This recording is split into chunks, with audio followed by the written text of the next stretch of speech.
Сәлеметсіздер ме, құрметті оқырман? Менің арнама қош келдіңіздер. Арнама тіркеліп, достарыңызбен бөлісе отырыңыздар. Бүгінгі баяндайтын әңгіменің аты Алтынайдың әңгімесі. Жазында аспаннан бір тамшы тамбайтын. Соған қарамастан қысы жұмсақ. Бұл өлкенің тұрғындары да ауа райы секілді еді.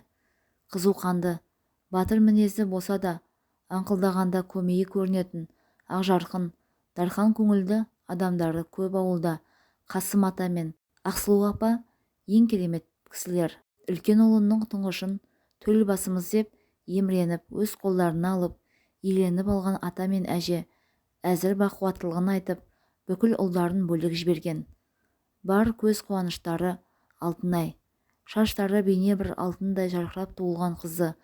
Ата-апасы бір ауыздан Алтынай дескен. Сауатты ата-апа қарап отырмады. Ерке болса да, немерелерінің алғырда ақылды болғанын жөн көрді.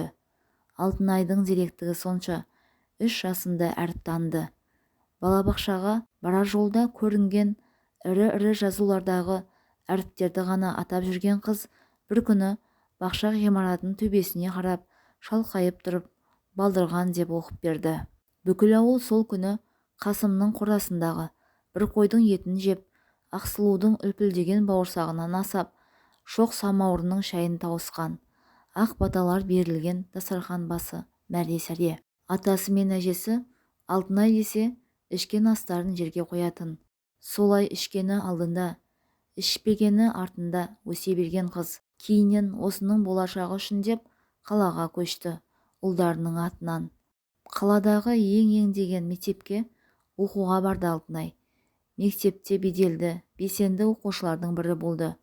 Республикалық олимпиада, конкурстар жеңімпазы болған сайын ата-апасы марқайып қалатын.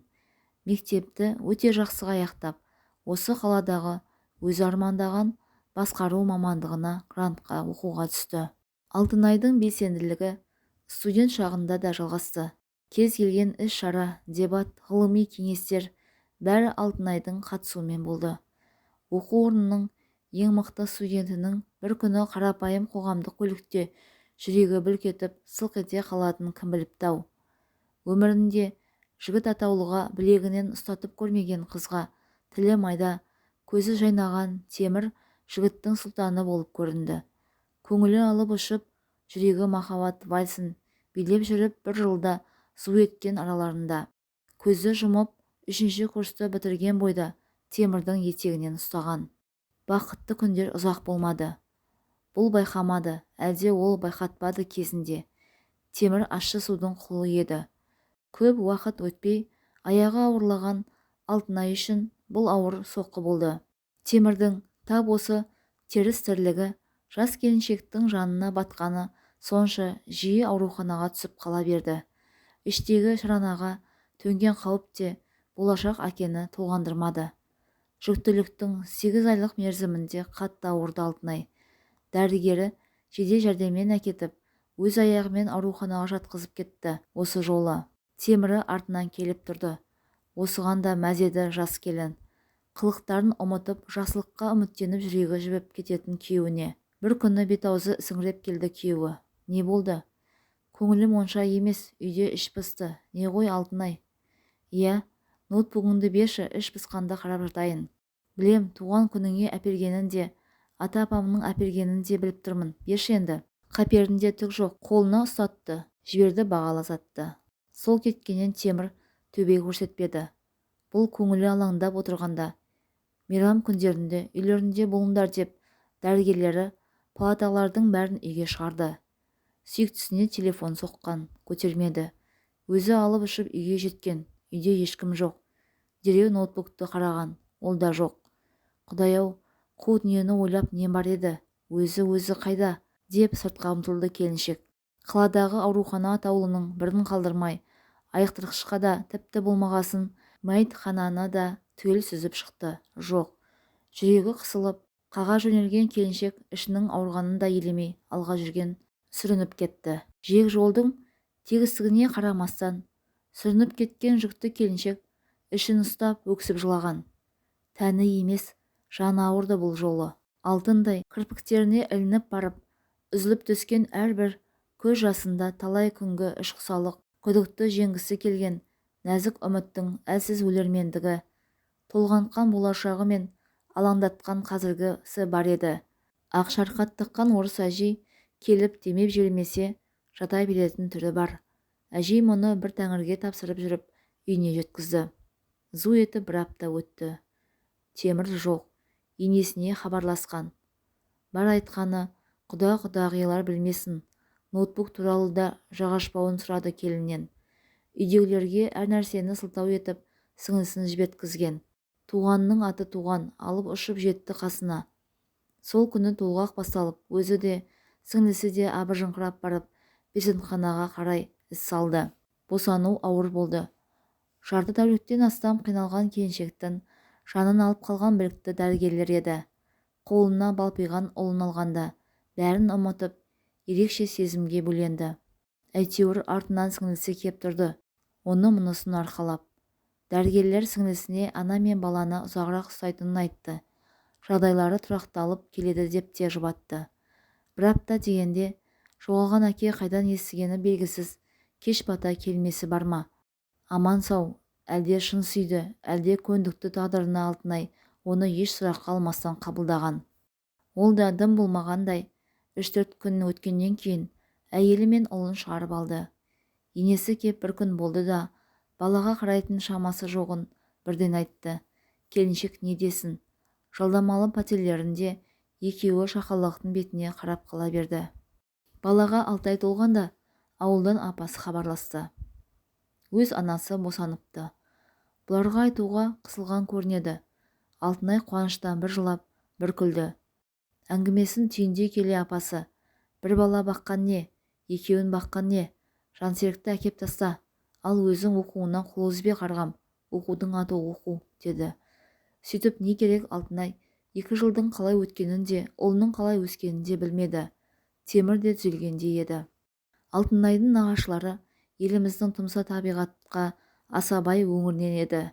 Сол жақтағы жұмыс орнының көптігін, үйге де оңай қол жеткізетінін, сатылап мансап жасауға болатынын айтып қызықтырды жастарды. Екеуі де жұмысты болды. Жергілікті билік тарапынан қолдау боп үйлерде болды. Ұлды балабақшаға орналастырды. Істеріне береке енген отбасы боп жүрді әп-әдемі. Темір мейрамды сылтау етіп ішсе де бұған қол көтермейді. Соған қуанатын әйелі ол ішкен күні сөйлемеуге тырысатын. Жастықпен байқамады білем, Алтынай белінің кілт етпесіне онша мән бермей жүрген. Онысы бір күні оңдырмай сұлатты келіншекті. Қарғадым жерге мұң болып, жүруінен жатуы көбейді. Темір көршінің көлігін жалдап дәрігерлерге алып барды. Аудандағы ақ халаттылар Алтынайға ота керектігін айтты. Жүріп кетуің неғайбыл дегенді де жеткізді. Алтынай кабинет аралап жүріп, облыс ауруханасының нейрохирургия бөліміне жолдама жазыртты. Көңіліндегі бұлттың шеті сейілгендей болды. Үйлеріне келді алаң көңілмен. Баланы дереу нағашы жеңгесіне тапсырып, 15 күн емде керек болады-ау деген заттарын түгендеп қойды. Темірдің ұнжырғасы түсіп, жағы қушиып кетті. Уайымдама, бәрі жақсы болады, Темір, солай емес пе? Иә, десе де өзің естің ғой. 50-де 50 деген жауапты. Тәуекел, ертең мені апарып салғасын, үйге жетіп келмей, ұлдың көңілін аула бір ауық. Иә, жат енді. Телефон шырылынан оянған келіншек ұзақ уақыт іздеді. Белі ұстап қалған байғұстың сол заматта. Еңбектеп жүріп терезенің алдындағы байланыс құралының жанындағы Темір деген жазуды көріп аң-таң болды. Басып тастады. Темір, Темір-ау, мен ояндым. Мына белі бар болғыр тағы құрысып қалды емес пе? Даусы самбырлап ақ тұр. Тырс еткен жауап жоқ. Тағы телефонға қоңырау түсті. Темір. Құдай-ау, бір үйде жүріп телефон соққан несі қасқа? Темір, не болды үй ішінде? Телефон шалып. Мен үйде емеспін. Қалай? Сен мені қалаға апарам дегенсің. Мен кетіп қалдым сенен. Алтынайдың көз алды тұманданып кетті. Телефон экранына бір, айналасына бір қарап қойды. Өңім бе, түсім бе деп отырғандай. Иә, Алтынай, өзің естің ғой. Дәрігерлер жүріп кетуге кепілдік бере алмайды. Ал мен жаспын әлі. Мүгедек бағып отыра алмайды екенмін. Не, мен жүріп кете. Қысқасы сау бол, іздеме.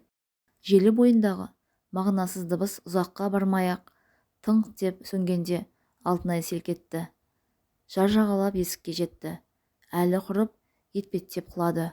Көз жасы нөсер боп ақты. Ешкім кеп көзін сүртпейтінін, өзінің күш-жігеріне мінуі керектігін түсінді де еңбектеп далаға шықты. Лүп еткен таза ауада сәл ес жиғандай қоңырау шалып нағашысын шақырып алды. Жеңгесіне ұлына ештеме сездіртпеуін өтінді. Нағашысы кеп мән-жайға қанықты да: «Тағы ештеңең жоғалмап па өзі, қарашы», деді өткенді еске алып. Бұл еңбектеп барып бөлмесіндегі темір екеуі ғана білетін бұрышқа қолын сұққан. Түк жоқ, аударып қарады. Жоқ, жоқ. Ыза кек араласа шыққан күлкіден гөрі жылауға ұқсаңқырайтын дыбыстан шошыған нағашысы жүгіріп келгенде Алтынай біресе күліп, біресе жылап ауған кісідей өзін өзі тоқпақтап жатқан. Аға емес пе? Жиен қарындасын қатты құшақтап ұзақ сабырға шақырды. «жарты миллион ақшаны тірнектеп жинадым емес пе? Өзіме қимап едім. Тәтті ас пен әдемі киімнен бас тарта жүріп жиған едім сол үшін. Көлік алайық, жарқырап жүрейік деп. Сабыр ет. Ақша қолдың кірі. Денсаулықты түзесең, бәрі орнына келеді. Жылама. Кеттік, әлі сен талай ем шара күтіп тұр. Аяққа тұруды ойла». Нағашылы жиенді бірі жылап, бірі жұбатып жүріп, қала орталығына да жеткен. Сол күнгі оқиғадан Алтынайдың төркіні түгел құлағдар болды. Өз елімізді қойып, шетелдің медицинасының сүзгісінен өтіп, емін шипа еткен Алтынай мың болған әудем жерді бағындырып, қозы көшерге дейін жаяу жүре алатын болды. Шүкір Алла, аяғыма күш бердің. Енді балам үшін әкесін қайтарамын деп барынша тырмысып бақты. Намысты ысырып тастап өзі телефон соқты. Онысы ұялды. Бәлкім басқа өмірге бой үйретті, өзіне ғана аян. Бұларға оралудан бас тартты. Әулетінде айырылысу деген ұғым жат боп көрінетін Алтынайға бұл кесім өмірлік шешім боп көрінді. Іші қан жылап, талай өзін тастап жібермек те болған. Қажеті не сыңарсыз өмірдің? Енді кімге керекпін? Деген сансыз сауалдар санасын сансырататын расында. Сосын бір күні оңашада ойын жинап терең ойланды. Ақмақтығына қысылды. Өмір онымен тоқтамағанын аңдады. Ұлым, жансерігім, қорғаным барда, мен неге тізерлеп өзімді аяй беруім керек? Қой Алтынай, мұның жарамас. Еңсеңді биікте, ойыңды тазарт. Менің қателігім үшін неге ұлым зардап шегуі тиіс? Жансерігім мақтан тұтатын ана болуым керек. Осындай тобықтай түйін жасады Алтынай. Өткеніне үлкен семіз леп белгісін қойып тастады. Мемлекеттік қызметін атқарып жүріп, адам жанын танудың ілімінен тереңінен таныса бастады. Бұл қадам аталған ілімнің бірнеше білім сатыларынан өтуге алып келді. Екінші жоғары білім алды. Магистратурасын бітірді. Адамның мінезі, қабілеттері мен жан дүниесіндегі әрбір қыртыстың құпияларын шешу Алтынай үшін қызықты болды. Алтынайдың мұндай қабілетін байқағандар түрлі тренингтерге шақыра бастады. Өзін-өзі дамыту сатысында жүрген келіншек көзіндегі мұң, іштегі қайғыдан да арылып, өңі нұрлана түсті. Өзінің жан қалауымен істей алатын жұмысы осы сала екенін анық ұғынған ол, бір бөлімнің білдей жетекшісі екеніне де қарамастан, сірескен қағаздарға толған кабинетте көңілін кірген сәтте шатқа бөлейтін кемпір қосақ сияқты түрлі бояуға толы кабинетке оңай алмастырды. Көңілді ананың баласы да бақытты болады емес пе? Ұлы да аман сау ержетіп келеді бүгінде. Түрлі сайыстардың алдын бермейтін белсенді. Атасы мен апасының ізімен бұл да ұлына арнап бүкіл республикалық балалар газеті мен журналдарын жаздырады, бірге оқиды. Ал Темірге келер болсақ, ол тірі бастысы.